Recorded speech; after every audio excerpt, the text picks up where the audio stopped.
Queridos hermanos, que Dios me los bendiga. Una vez más aquí un saludo para todos, para todas las comunidades, todos los que escuchan. Bueno, voy a cerrar este círculo de que Jesús tuvo una vida pública de intimidad con los apóstoles, los llamados apóstoles, hasta su ascensión, hasta la venida del Espíritu Santo. Un poquito antes de la venida del Espíritu Santo, Él se siguió apareciendo, pero ya resucitado, ¿sí? Entonces, la palabra que les quiero compartir tiene que ver con la ascensión, ¿sí? Algo muy, muy precioso. El versículo más importante del capítulo 1 de Hechos es el 12, pero voy a empezar desde el 1 hasta el 12 y después vamos a discernir juntos y a ver qué nos pasa con esta palabra. Dice así, comienzo capítulo 1 de Hechos de los Apóstoles, versículo 3 en adelante, hasta el 12. Después de su pasión, Jesús se manifestó a ellos dándoles numerosas pruebas de que vivía. Durante 40 días se les apareció y les habló del reino de Dios. En una ocasión, mientras estaba comiendo con ellos, les recomendó que no se alejaran de Jerusalén y esperaran la promesa del Padre. La promesa, dijo, que yo les he anunciado, porque Juan bautizó con agua, pero ustedes serán bautizados en el Espíritu Santo dentro de pocos días. Los que estaban reunidos le preguntaron, Señor, ¿es ahora cuando vas a restaurar el reino de Israel? Él le respondió, no les corresponde a ustedes conocer el tiempo y el momento que el Padre ha establecido con su propia autoridad. Hago una pausa acá. Digo, esto para los que piensan que hay un fin del mundo, o cuando aparecen esos profetitas, o se hacen llamar profetas que dicen que es el castigo de Dios, que las visiones, que esto, que bla, bla, bla. No crean nada, ¿sí? No crean nada, porque la palabra de Dios es claro. También hay una parte que dice que ni al Padre, que ni al Hijo, ni a los ángeles les corresponde saber el día, ni la hora, sino el Padre. Y cuando hablamos del fin del mundo estamos hablando de un cambio también. Escatológicamente hablando, escatología que quiere decir el fin de los tiempos. ¿El fin de qué tiempo? ¿Cómo Dios Dios no odia a su creación? Él ama lo que creó, ¿sí? Es como si nos vamos al Génesis en la época de Noé, que dice que Dios se arrepintió de su creación. En realidad eso era lo que pensaban los judíos, de tan culpables que se sentían estando en Babilonia. Por eso escribieron en el Génesis pensándolo a Dios como un Dios de castigo, que no es así. Bueno, saco el pause y ahora sigo a partir del verso 8. Pero recibirán la fuerza del Espíritu Santo que descenderá sobre ustedes y serán mis testigos en Jerusalén, en toda Judea y Samaria y hasta los confines de la tierra. Dicho esto, los apóstoles lo vieron elevarse y una nube los ocultó de la vista de ellos. Como permanecían con la mirada puesta en el cielo, mientras Jesús subía, se le aparecieron dos hombres vestidos de blanco, que le dijeron, hombres de Galilea, ¿por qué siguen mirando al cielo? Este Jesús, que les ha sido quitado y fue elevado al cielo, vendrá de la misma manera que lo han visto partir. Y en el verso 12 dice, los apóstoles regresaron entonces del monte de los olivos a Jerusalén. Palabra de Dios. Te alabamos, Señor. Los apóstoles, dice en el capítulo 12, los apóstoles regresaron entonces, decí conmigo, del monte de los olivos a Jerusalén. La promesa iba a ocurrir en Jerusalén, pero el mismo Cristo, en su ascensión, la promesa se la hizo en el monte de los olivos, en el monte Gólgota, en el monte Calavérico, en el monte del dolor, ¿sí? ¿Qué pasa con esto? Si bien habíamos hablado en un momento de la restauración de Pedro, de la restitución de Pedro, cómo el Señor en sus manifestaciones como resucitado ya, estando resucitado, visitando a los apóstoles, les quitó el miedo, les dio paz, lo restituyó a Pedro, no los culpó, no los señaló, no los juzgó, no les dijo algo así como muchas veces se dice en algunas iglesias, apóstata porque abandonaron la fe. No, no. Él se siguió apareciendo. Él los siguió acompañando. Él los siguió abrazando. Pero hay una pedagogía del Señor que va utilizando durante todos estos textos, y en especial en este. En el lugar donde el Señor, para los discípulos, en su momento discípulos, apóstoles, no eran los mismos. No eran los mismos, estaban muertos de miedo, y el Señor del monte Tabor, podemos decir, donde se apareció Elías, Moisés, donde el monte de la transfiguración, pasó al monte de Gólgota, donde ya no había una palabra de Pedro como decir, hagamos 3 carpas, Señor. No había algo como decir que quedaban asombrados de la alegría, del amor, del poder, de la manifestación de algo milagroso, que inclusive el Señor dijo, no digan esto hasta luego de mi venida. No lo digan hasta que tenga que pasar lo que tenga que pasar, que es luego la venida del Espíritu Santo. Entonces, acá hay algo muy misterioso y muy, muy hermoso a la vez, porque dice, en el monte Tabor, cuando está en el monte Tabor, le dice, este no es el lugar que nos tenemos que quedar. El lugar de la glorificación, el lugar de lo lindo, el lugar de donde hay apariciones, el lugar donde está todo bien, donde te sentís con mucha paz, donde no tenés que luchar, donde no tenés que pelear, donde no te duele nada. Ahí ese no es el lugar. De ahí tenés que bajar. Tenés que continuar el camino. El camino a donde vas a ver que al Señor se transforma, pero ya no se transfigura, sino que se desfigura. Mirá qué lindo, esto me salió ahora. No se transfigura, sino que se desfigura. Queda desfigurado del dolor por el peso de nuestros pecados. Él orando en el monte de los olivos, le dice, Señor, aparta de mí este cáliz, pero que no se haga mi voluntad. Esto lo dice temblando. Dice la palabra que él está con una tristeza de muerte. Él está dolido, está sudando sangre. Sangre está sudando. Y los apóstoles se quedaban dormidos. Él iba y les decía, pero no pueden velar 1 hora. No pueden orar por mí, no pueden orar. La carne es débil, pero el espíritu está pronto. O sea, y el Señor como reclamándoles, pidiéndole, pero estoy acá por ustedes y ustedes no son capaces de estar 1 hora para mí. Y aún así se quedaban dormidos igual. Y el Señor nunca los juzgó. Bueno, en ese lugar del cual vos y yo no queremos recordar, un lugar de abandono, un lugar de resentimiento, un lugar de rechazo, un lugar podemos decir grosero, un lugar de mal olor, un lugar de mal olor como podemos decir como cuando Lázaro estuvo muerto, ¿sí? Hacían 4 días había olor a podrido. ¿Sí? A veces hay un lugar podrido en nuestro corazón, en nuestro espíritu, en nuestra alma, que tiene que ver con algo doloroso que hemos vivido. Y encima con el Señor presente.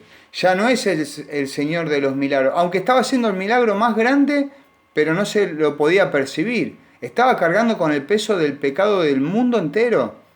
Mientras oraba temblando, sudando sangre. Estaba sucediendo el milagro más grande. Lo que pasa no es un milagro visible a nuestros ojos. A nuestros ojos es dolor, a nuestros ojos es desamparo, ansiedad, falta de perdón, resentimiento, ¿sí? un lugar donde hay muchas sensibilidades abiertas, donde están todo para que nos tiroteen, para que a vos y a mí nos tiroteen por todos lados. Están todos los campos abiertos en contra de nosotros, ¿sí? ¿Por qué? Porque no nos gusta ver aquel Cristo que nos encontramos en un momento, sea en una parroquia, sea en un retiro, sea en una predicación, en una canción, de tantas maneras que el Señor se manifiesta en tu vida, que vos decís, ay, esto es lo que quiero, me siento amado, me siento amada, esto es lo mejor que me pasó en mi vida. Perdón, esto es lo mejor, con esto me quiero quedar. Pero pasan los años y ya después no pasa a ser lo mismo. Aparecen los famosos desiertos, aparecen las noches oscuras, aparecen los tiempos de sequedad, aparecen los tiempos donde uno no puede orar, donde uno se duerme, donde uno siente que en lugar de avanzar retrocede. Ese es el momento del Monte de los Olivos. Ese es el momento del dolor. Sin embargo, o sea, es muy fácil que el Señor, que vos esperes una promesa de parte de Dios, en ayuno, oración, en gloria a ti, Dios. Te doy la gloria, te abrazo, estás, te siento tu poder, siento el fuego que me quema. ¿Y de qué sentido tiene recibir una promesa de Dios cuando estoy viviendo una? ¿Qué sentido tiene recibir esperanza cuando estoy viviendo en la esperanza? ¿Qué sentido tiene que aumente nuestra fe cuando estoy viviendo un momento de fe fuerte? Ninguno. Por eso el Señor tiene esta pedagogía tan poderosa que está escondida en estos pequeños textos, en estos versículos que nombré medio versículo 12. Ni siquiera medio, un cuarto de versículo. Dice, y salieron del Monte de los Olivos a Jerusalén. Por lo tanto, la promesa Dios te la hace y te la va a seguir haciendo en el momento donde vos sufriste. Ahí donde hubo dolor, donde hubo desesperación, donde hubo desesperanza, donde hubieron experiencias feas, ahí experiencias traumáticas inclusive, experiencias de malas noticias, inclusive hasta de pérdidas, de fallecimientos, o de la aparición de una enfermedad en la familia, en algún ser querido o en vos. Ahí hay una promesa de parte de Dios. Y tiene que ver con la promesa de que el poder de Dios va a estar en vos más allá de todo. Yo compartía en la confraternidad de personas que se recuperan de diferentes situaciones de la vida, o gente que está en tratamientos paliativos, que el mejor momento que vivieron en su vida es aceptar la situación donde les apareció la mala noticia, porque gracias a eso ahí pudieron consolar y ayudar a otros, y por eso fundan grupos. Ustedes van a los hospitales, y en muchos hospitales hay, bueno, hoy no, que estamos en una pandemia, pero hay grupos para las personas que tienen problemas de artrosis, de artritis, las personas que se le degeneran los músculos, hay grupos para las personas con el virus del VIH, por más que uno no se muere ya de eso, pero hay grupos para personas que salieron de un cáncer terminal que al final terminó no siendo terminal, no murieron, pero estuvieron ahí. ¿Eso saben el trauma que causan las vidas de las personas? Muchísimos. Estuvieron lidiando entre la vida y la muerte. Y se arman grupos de consuelo, grupos de amor, y esos grupos salen después a hablar de una buena noticia, de que se puede salir adelante, de que se puede vivir bien, de que se puede estar bien. Entonces, este es el mensaje que Jesucristo hoy nos regala en el monte de los Olivos, en el monte del dolor. La promesa del Espíritu te la hace ahí. No te la hace en Jerusalén, no te la hace en el monte Tabor, donde todo fue lindo, donde todo es gloria, donde todo es amor, donde te imponen las manos y llorás y decís qué lindo, y perdoná a mis viejos y perdoná a todos. No, te lo hace en el momento difícil. Hay un predicador que una vez escuché que me hizo reír mucho, la descripción, y me sentí muy identificado porque seguramente a vos, a mí me ha pasado. Yo vivía, por ejemplo, hablando desde mi experiencia, esto que a mí me pasó, yo vivía en una casa muy grande antes, una casa de media cuadra, una casa antigua, la casa de mis tatarabuelos, de mi abuela. Era una casa que hoy en día los monoambientes, que son grandes y que son bastante cómodos, era una habitación de esa casa. Habían 7 habitaciones, habían 3 baños, pero ¿saben cuál era la cualidad específica de esta casa? Que los baños estaban en las puntas. Había que pasar 3, 4 habitaciones de esos largos. Y cuando uno es chiquito, uno imagina mucho. Imagina monstruos, imagina cosas lindas, cosas feas. Más cuando si tiene que ir al baño a hacer pis, a orinar, y no se aguanta y tiene que pasar por todos esos cuartos oscuros por la noche para no despertar a la familia. Bueno, este hombre contaba sobre algo parecido, sobre pasar desde el cuarto cada vez que se iban a la casa de la tía Josefa, así se llamaba la tía, tenía que pasar desde donde se quedaban a dormir hasta el baño que estaba en el patio, que es como otra habitación el baño.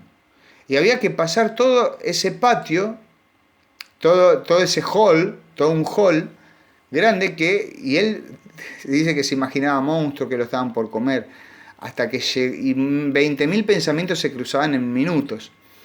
Y hasta que se decidía ir, iba corriendo, los monstruos no. Mientras canto, cuando uno canta, los monstruos no aparecen. Bueno, cosas así muy chistosas decía.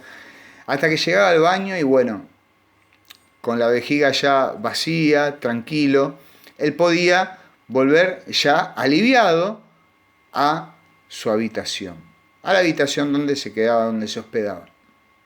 No sé si alguna vez te pasó, pero después pasan los años. Este hombre dice, después pasaron los años, ya no era un niño, era un joven adulto, que ya la casa de la tía Josefa no era la misma. Todo lo que a mí me parecía un hall grande, un pasillo enorme que tenía que cruzar, era algo chiquito, cortito. Lo que pasa, uno de niño ve las cosas más grandes. Yo me acuerdo, una vez yo visité la casa en la que viví, con mi familia, con mis padres, con mi hermano, con mis abuelos. Y yo recuerdo que cuando fui a esa casa, porque los dueños son amigos, los que compraron la casa, no es la misma. No es el mismo pasillo, no es lo mismo. Lo mismo que contaba este hombre, yo me identificaba. El patio, el jardín gigante, es un pequeño jardín. Y a veces uno, cuando la pasa mal, cuando tiene dolores, cuando vive algo difícil, y más estando en Dios, en su presencia, y no vemos un milagro como nos gustaría verlo a nosotros, por lo menos a mí, no sé, capaz que no veo el milagro que a mí me gustaría ver, capaz que está haciendo otro y estoy siendo ciego a ese milagro porque yo quiero ver otra cosa. Y me pongo terco como mula y quiero ver otra cosa. Y no, el Señor tiene que padecer, tiene que pasar por ese dolor. Y eso se me hace tan grande porque me enfoco, pongo la mirada en la mancha y no en la blancura del traje, donde hay una mancha que es pequeña y nada más. Se lava sencillamente. Pero soy tan terco muchas veces que me enfoco en el dolor y no en las gracias que hay alrededor de ese dolor. Y esas gracias son la promesa. Dios hoy, en todo eso que te pasó, te dice, yo te voy a bendecir, yo te voy a levantar, yo derramaré mi espíritu en ese dolor, en esa ansiedad, en ese mal momento que pasaste. Voy a derramar un espíritu de perdón, un espíritu donde puedas mirar las cosas de otro modo, donde puedas encontrar un sentido a tu vida, donde puedas levantarte, donde puedas salir, donde puedas dejar que yo ponga mis palabras en tu boca para que no te preocupes por nada, para que estés tranquila, estés tranquilo, porque yo voy a pelear la batalla por ti y por mí. Amén. Que Dios te bendiga. Y bueno, este es el fin de esta especie de... Sí, de especie de tallercito. Que Dios me los bendiga, mis hermanos. Les mando una bendición fuerte de parte del Señor. Y bueno, hasta la próxima.